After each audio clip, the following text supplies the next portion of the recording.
Je me donne 48 heures pour remonter cette moto que je n'ai pas démontée. Je vous préviens d'avance, dans cet épisode, il n'y aura pas de custom, pas de tuning, rien du tout. Cette moto, enfin les morceaux de cette moto que vous voyez partout étalés, m'a été offerte par un abonné qui avait plus le temps de s'en occuper. C'est une CB 750F de 1981. Je me donne seulement 2 jours pour la remonter et voir si on peut la démarrer. On va pas perdre plus de temps que ça, on va attaquer, mais avant, cette vidéo est évidemment sponsorisée. Et elle est encore une fois sponsorisée par Ovoco. Ovoco est un site qui regroupe énormément de casses dans l'Europe entière. Vous pouvez y trouver énormément de pièces. D'ailleurs, voici le nombre de pièces que vous pouvez trouver actuellement sur le site. Et voici le nombre de casses qui se trouvent sur le site actuellement. Comment fonctionne le site Ovoco? C'est très simple, il vous suffit de renseigner la marque de votre véhicule, le modèle et l'année. Vous allez avoir énormément de pièces qui vont s'afficher pour votre véhicule. Et si vous savez exactement ce que vous cherchez, vous pouvez directement activer les filtres afin d'accélérer vos recherches de pièces. Attention, jusqu'au 30 juin, vous pouvez bénéficier de 15% de remise sur la livraison grâce au code AUBORDEL. Dépêchez-vous pour en profiter, c'est bientôt fini. Je ne sais pas du tout s'il y aura d'autres codes de réduction à l'avenir. En tout cas, de mon côté, c'est un site que j'utilise souvent et depuis longtemps. J'ai jamais été déçu de Ovoco, donc je vous conseille vivement d'aller y faire un tour. Si tout ça vous intéresse, je vous mets directement toutes les informations en description. Merci beaucoup à Ovoco de me faire confiance et de me soutenir depuis tout ce temps. Et on peut reprendre la vidéo. Maintenant que la pub est passée, il est temps d'attaquer les travaux. Allez, à partir de maintenant, 48 heures. L'abonné qui m'a ramené cette moto m'a filé avec un putain de document complet. Il a imprimé toute la revue technique de la moto. Et ce qui est bien là-dedans, c'est qu'il y a un éclaté pour chaque partie de la moto. Donc partie avant, partie électrique, train arrière, etc. Il y a tout qui est noté. Et ça va énormément nous aider tout de suite parce que la première étape, ça va être de monter le faisceau. Pourquoi je le monte en premier? Parce que si on commence à monter tout ce qu'il y a autour et qu'on monte le faisceau à la fin, en fait, on va devoir peut-être démonter des pièces pour passer les câbles à des endroits un peu à la con, tout ça. Donc là, regarde, ici, on a le plus gros du faisceau, on va dire, avec l'emplacement de la batterie, etc., qui est très sale, mais ça, malheureusement, on nettoiera et on repeindra plus tard quand je la redémonterai. Ici, là, rappelez-vous, la ZR7 est bientôt prête. Les carénages sont partis chez un carrossier compétent et pas chez Au Bordel. Donc dans pas longtemps, ils vont revenir, ils seront nickel, tout noir, tout neuf. Et ça, c'est la future moto de la Duchesse de Bordélian qui est d'ailleurs en train de tenir la caméra, merci. Ça va être sa future moto et moi, du coup, j'aurai plus de moto. Donc je me remonte celle-là pour en profiter cet été. Et vous inquiétez pas, j'ai des projets de dingo pour qu'elle soit incroyable et en plus néo-rétro. Malgré qu'on va pas faire de custom, on va nettoyer hors caméra le cadre histoire qu'il soit un peu plus propre. Et je vous reprends une fois qu'on pose le faisceau. Voilà, 20 minutes sont passées, on a nettoyé le cadre, mais j'ai aussi fait une petite dinguerie, une dinguerie bordélique comme d'habitude. J'ai peint tous les endroits du cadre où on voyait de la tôle à nu. Je pense que l'ancien propriétaire avait commencé à la frotter pour la repeindre. Du coup, pour éviter que ça rouille inutilement, j'ai passé des coups de bombe un peu partout, donc c'est complètement dégueulasse, qu'on se le dise. Mais à l'avenir, je vais tout redémonter et ce que je vais faire, c'est que je vais faire sabler tout le cadre et j'aimerais bien faire une peinture, vous savez qu'on fait cuire là, j'ai oublié le nom, c'est thermolacage, thermolaqué, un truc comme ça, je sais plus, dites-moi en commentaire si vous connaissez ce nom, il faudra tout enlever pour que ça puisse être sablé et repeint. En attendant que ça sèche un peu, il faut que je vous montre un truc inédit sur la chaîne. Pour ne pas perdre de temps, pour une fois, je me suis organisé. Donc ça, c'est un truc que vous ne verrez pas souvent sur Au Bordel. Et je pense d'ailleurs qu'à la fin de la vidéo, ça va être un bordel monstre sur la table. Ça commence déjà. J'ai remarqué, désolé si je transpire un peu, il fait très chaud.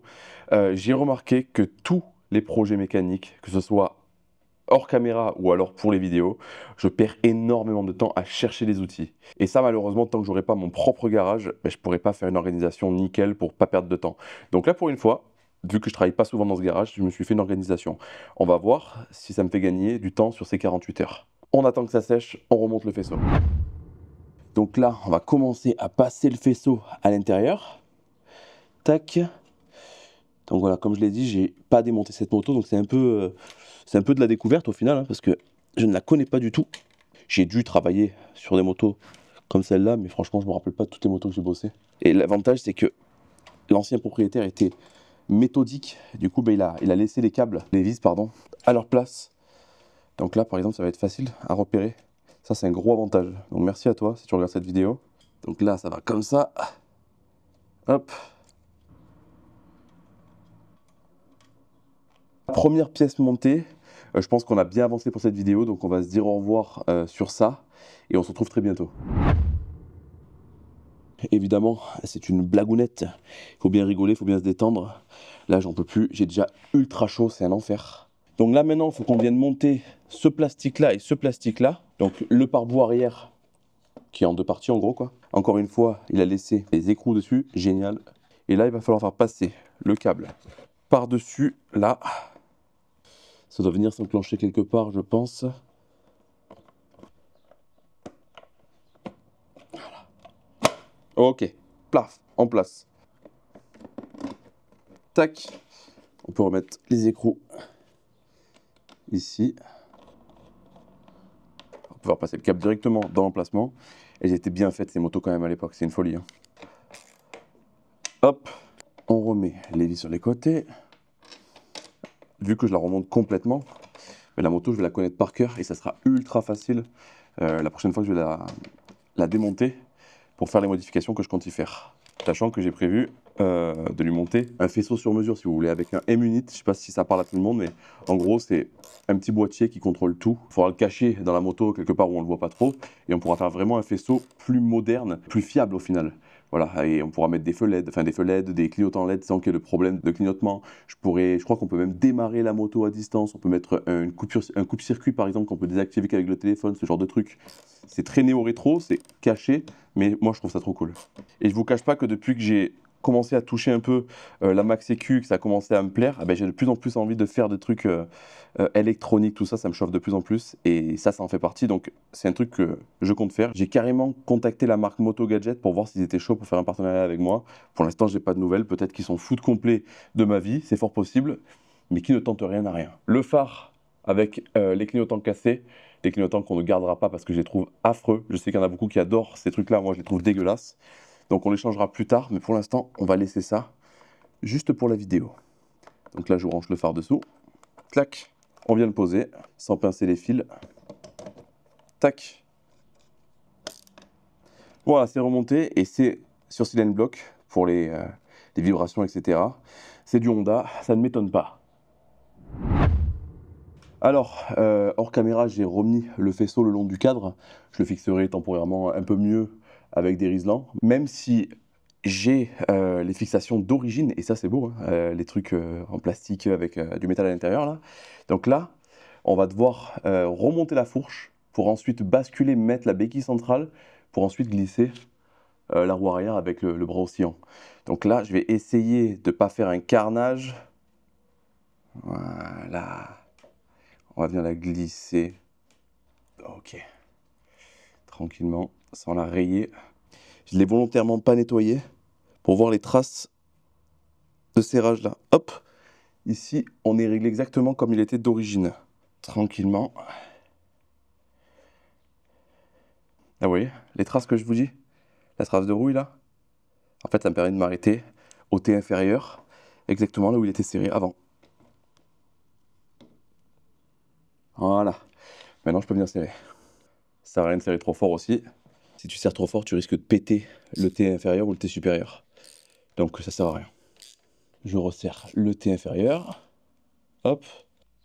Tac. J'en profite pour venir mettre le répartiteur de frein et je vais pas le resserrer à fond parce que pour moi, vu la longueur des vis, il y a peut-être autre chose qui est fixé à cet endroit-là. Donc dans le doute, on va pas serrer de suite. Ok, maintenant qu'on est là, on va en profiter, on va pouvoir brancher le Neumann. Clac, au moins c'est fait. Et ça va venir se foutre directement dans le phare quand on l'aura monté. Et là-dessus, je pense qu'il y a les commandes des commodos, etc. Mais ça, on verra une fois qu'on aura remonté le guidon, etc. Maintenant, on va passer au bras oscillant, mais avant, il faut que je mette la béquille centrale. Donc là, je vais pouvoir venir lever l'arrière de la moto, mettre la béquille, clac.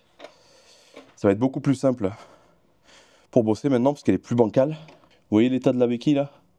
Je vais pas me casser le cul, hein, je vais y mettre un coup de bombe temporairement. Et pareil, ça partira en peinture. Allez, on va passer au bras oscillant avec la jante déjà montée.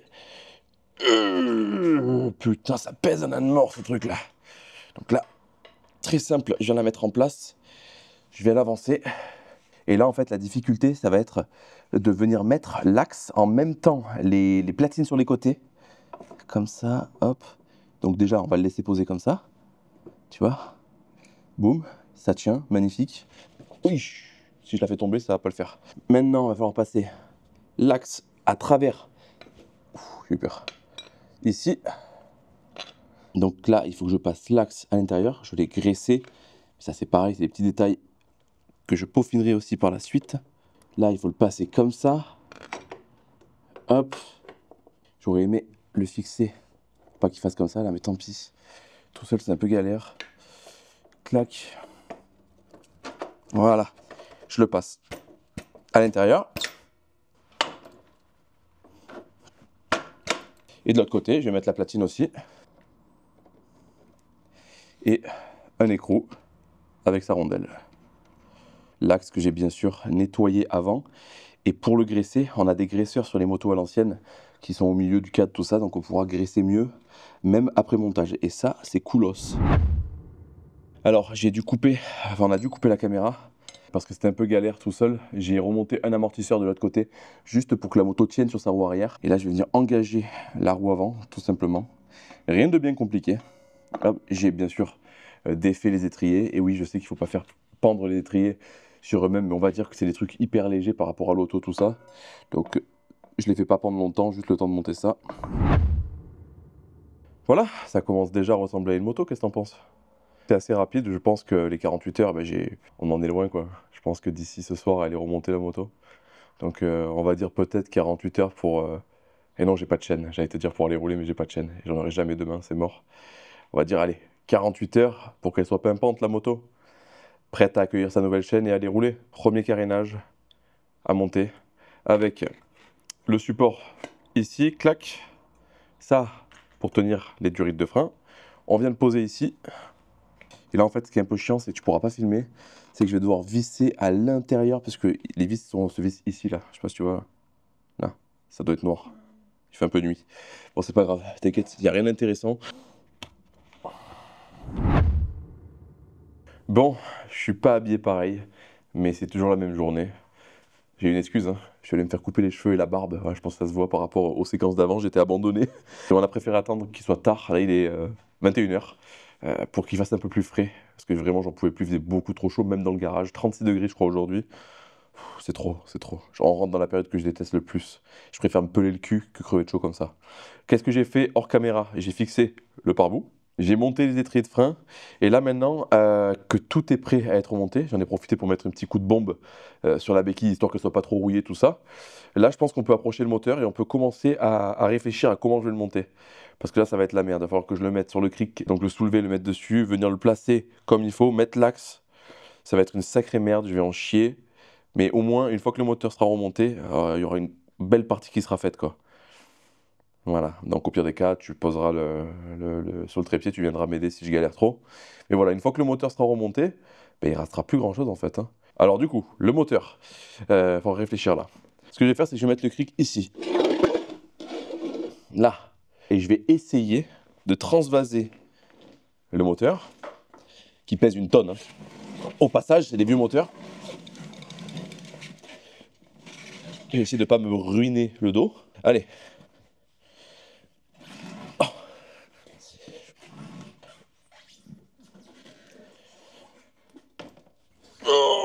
Voilà, ok, il est sur le cric. Et là, la manœuvre délicate, ça va être de glisser le moteur à sa place. Donc, comment je vais faire? Vas-y, tiens-le juste comme ça. Ah, juste pour pas qu'il bascule. Là, mets ta main là. C'est bon? Oui. Ça fout la pression, hein.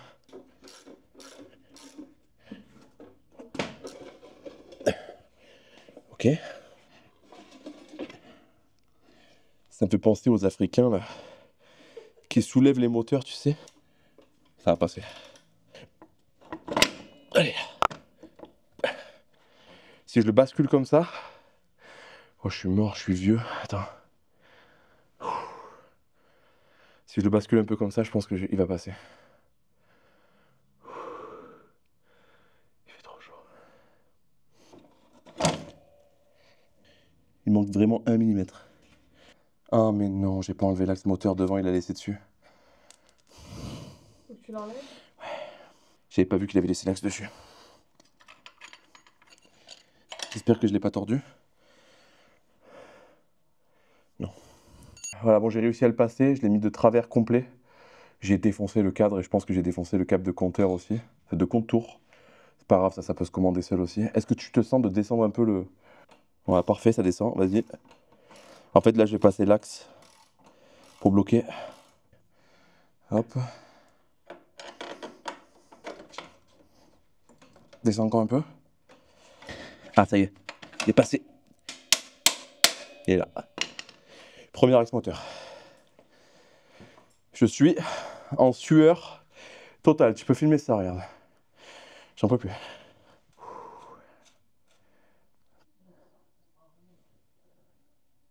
Ah putain. L'axe, il est là-dedans.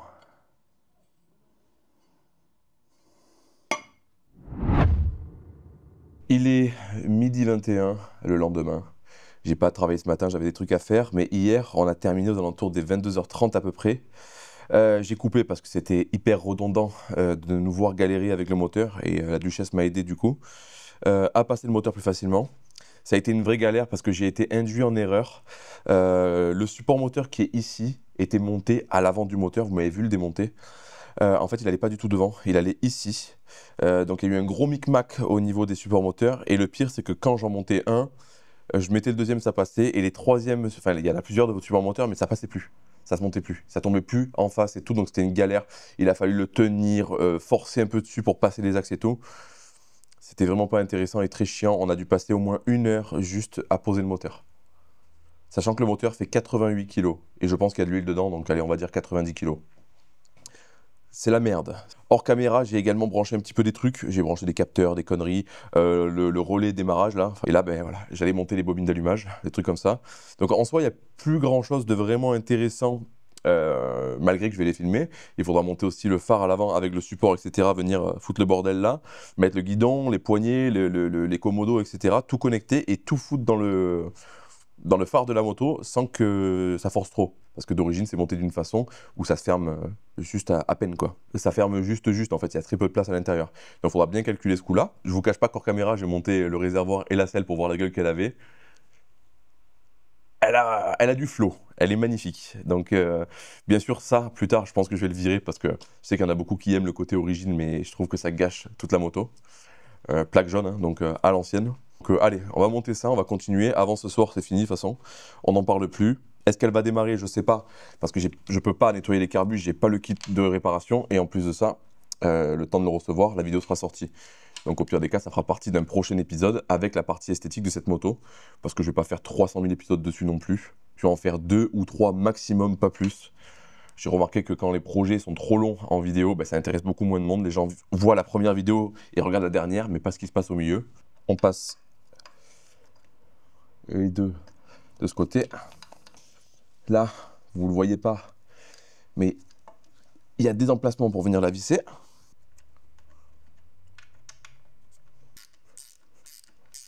Ok, bobine fixée. Donc là, ça c'est bien le 1. Ça, c'est le 4 apparemment. Donc dans la logique, là j'ai suivi ce qui est écrit sur la bobine là. Donc normalement on est bon, après c'est pas grave, si c'est pas dans l'ordre on pourra les changer plus tard. On va mettre les pipes d'admission, on va poser la rampe de carbu. Je vous ai épargné le passage des câbles d'accélérateur, le retour et l'aller là. Parce que c'est chiant et on voit rien, même moi je vois que dalle. Donc la rampe qui est pas nettoyée mais qui a l'air franchement en bon état. Tout remonte nickel, je pense qu'elle a été stockée comme il faut. Voilà. Et tu peux filmer là, regarde, j'ai remonté les pipes d'admission qui sont encore bien flexibles et tout. Donc je pense que ça a été changé entre temps. C'est bizarre qu'elles soient encore aussi bien. Elles ne sont pas fissurées, rien du tout. Donc nickel. Et ce qui est bien, c'est qu'à l'époque, elles étaient numérotées 1, 2, 3, 4. Donc c'est magnifique. J'ai changé les durites d'essence aussi. Enfin, les durites qui étaient un peu fatiguées, je les ai changées hors caméra. C'est des détails qu'on s'en fout un peu de filmer. Donc là, il faut que je glisse la rampe et que je fasse passer ce tuyau de dégazage là entre les carbus. Donc, j'ai des conneries en fait. Lui, il passe devant. Je pensais qu'il passait derrière. Ça avait l'air logique, mais pas du tout. Donc,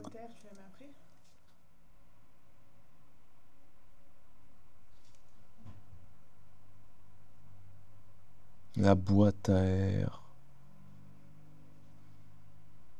Jésus, Marie, Joseph, Sainte Mère de Dieu.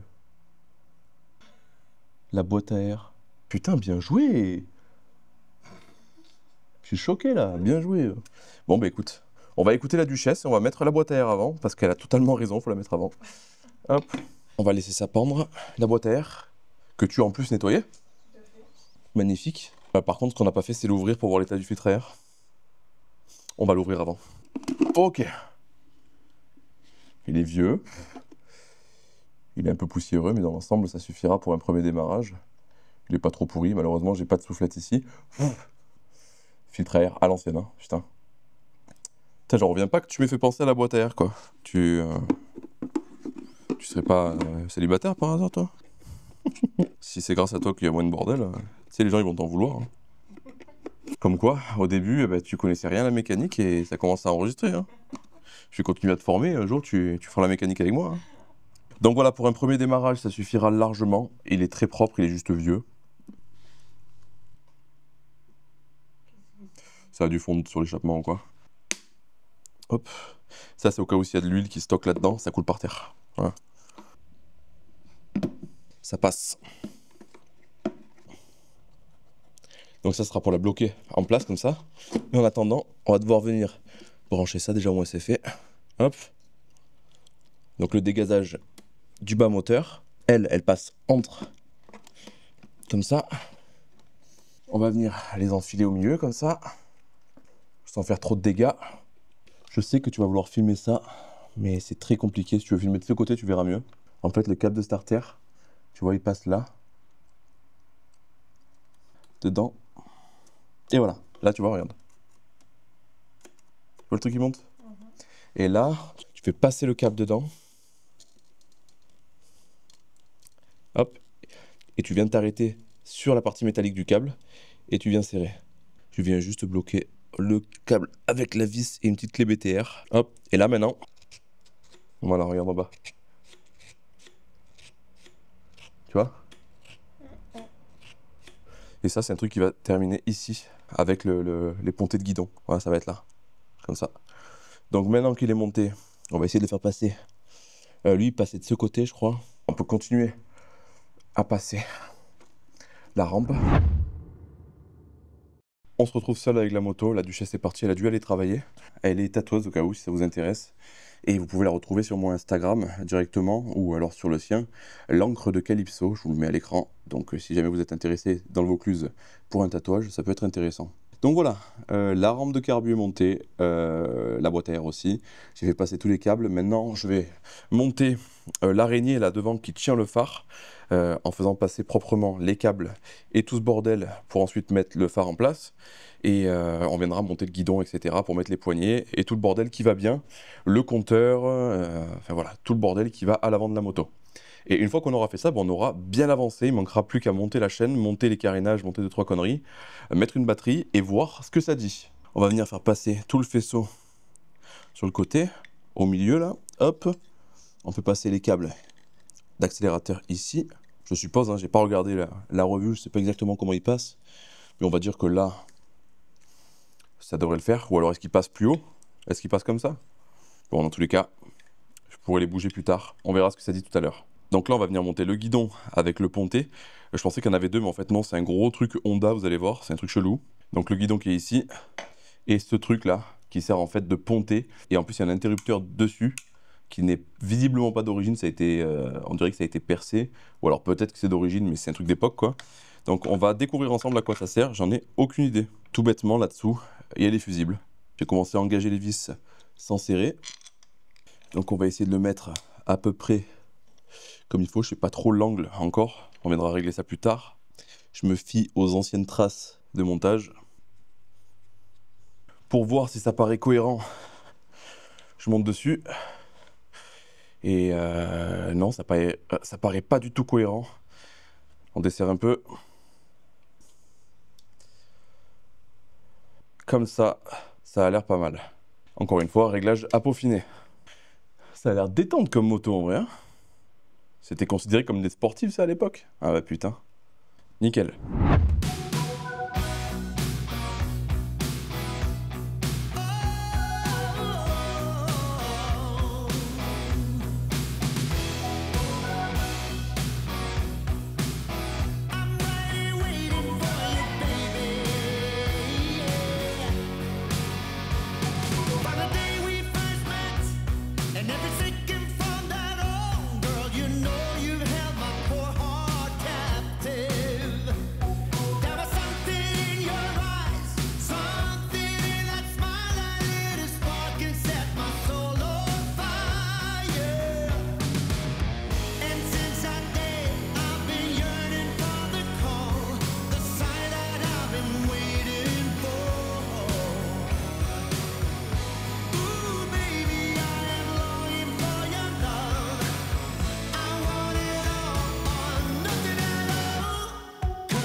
Bon voilà, nous sommes de retour. On est allé acheter un filtre à essence parce que j'en avais pas. Il y a eu pas mal de temps où j'ai pas tourné sur la moto, mais on en est là. L'échappement est monté.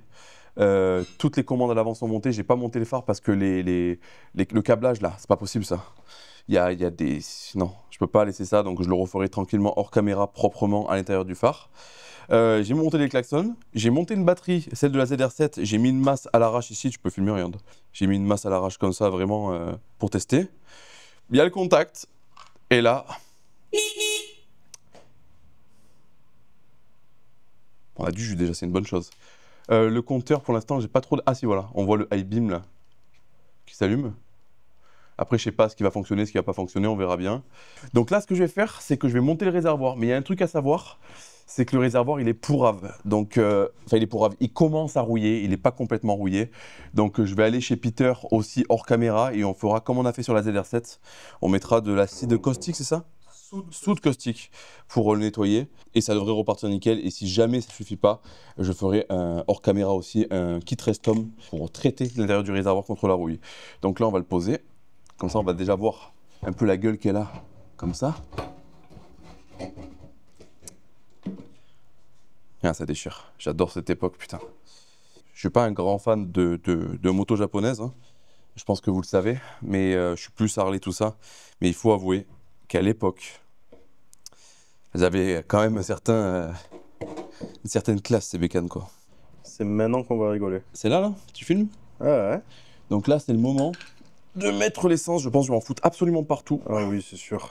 Mec, l'entonnoir, il me fait peur. Ah, Ah bah oui. t'as un appel en même temps.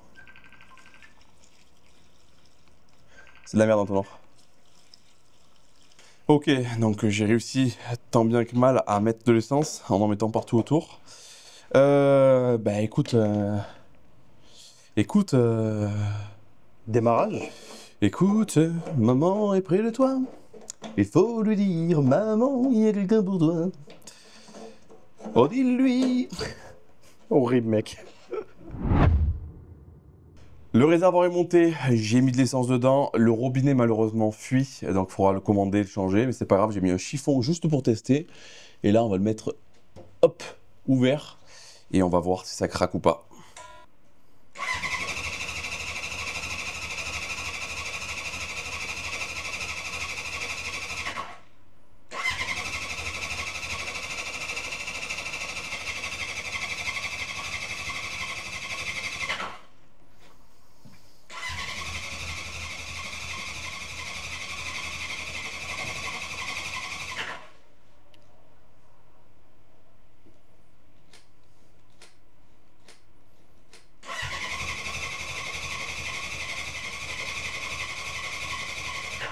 Aïe, aïe, la batterie.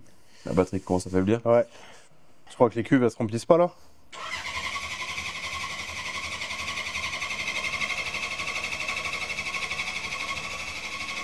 Ça arrive.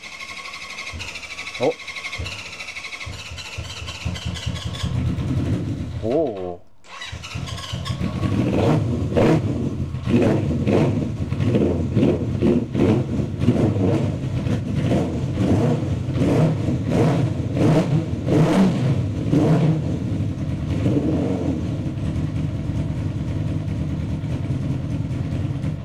Ça chante bien, cette affaire. Il y a malheureusement les carbus à faire.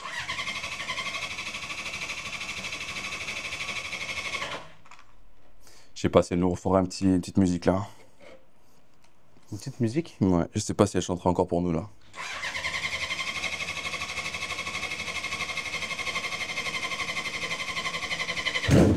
Oh. Oh.